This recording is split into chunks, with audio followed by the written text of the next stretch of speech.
Translation from French to English: Haiti, Gangs, Corruption, and the Historical Debt Debate.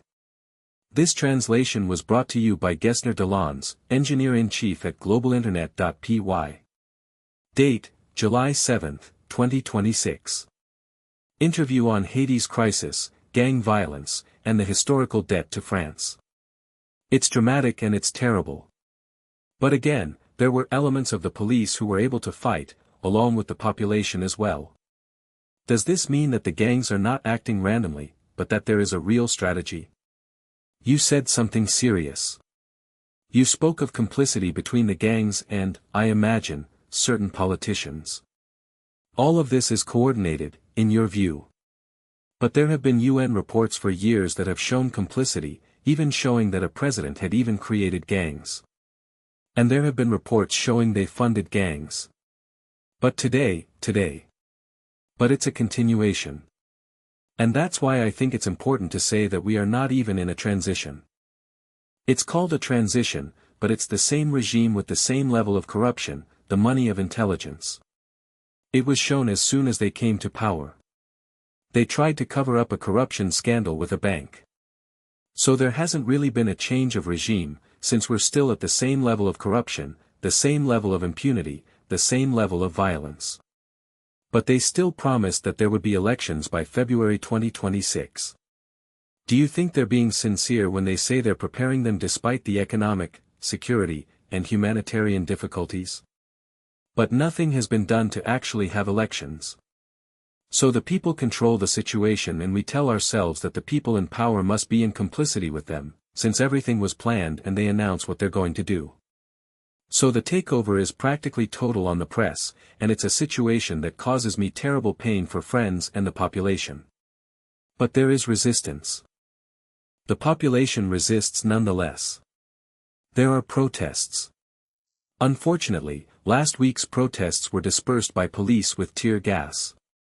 But the population resists, and I want to emphasize that fact. So you mentioned Mirebalais, which is a town about 50 km north of Port-au-Prince. In recent days, we've seen gangs storm the prison, freeing 500 prisoners. It's true we used to say that gangs control 80% of Port-au-Prince, but they control more than that. They control, I would say, several parts and strategic locations in Haiti. The gangs, we of the collective of Afro-descendant Haitians, we thought it was important. It's a crucial moment. There needs to be a sum as well. Well, there is a sum. At the time, it was 150 million francs that France had demanded. And subsequently, it was revised to 90 million, but it's a double debt. And now there are some who say it's about 500 million euros. Others say it's about 21 billion euros. Regardless, the French and Haitians, including civil society, intellectuals from both sides, need to sit down together to determine exactly what it is, how much, and also how this money should be distributed.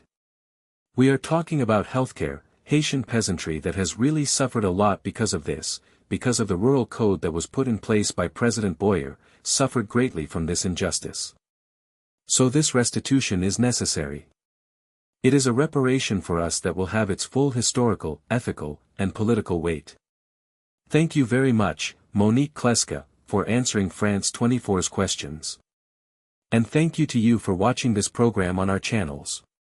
Historical debts, a necessary debate between Haiti and France for a just reparation. The suffering of the peasantry deserves an ethical and political restitution. This translation was brought to you by Gesner Deslandes, Engineer-in-Chief at globalinternet.py. If you found this translation helpful, please consider supporting our work. Your donation helps us continue providing accurate, professional translation services for news, speeches, interviews, and more. Support our translation services. Mobile phone donate via Prism Transfer, 509 4738 to 5663. Email delandes78@gmail.com.